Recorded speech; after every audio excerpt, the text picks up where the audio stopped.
సామర్థ్యము నీకుండా ఇంకా మా చరణ సేవ ఎందులకు ఈ ముఖస్థుతులు ఎందుకయ్యా? నేను నీ దాసుడు కాదా, నీ పాఠసేవ కాక అన్య పరమార్థం కదా ఈ దీనికి భగవంతుడికి భక్తులు దూరమగునా తండ్రి? అది ఆచారం మాట.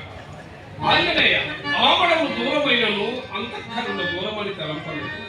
అయ్యో శ్రీరామచంద్ర, దుష్ట గ్రహచారమున ఎట్టి సంగర సంరక్షణ మన అంతత్వ మధ్య అనాథములకు నన్ను క్షమించు.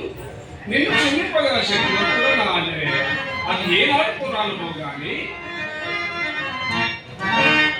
ఈ ప్రార్థన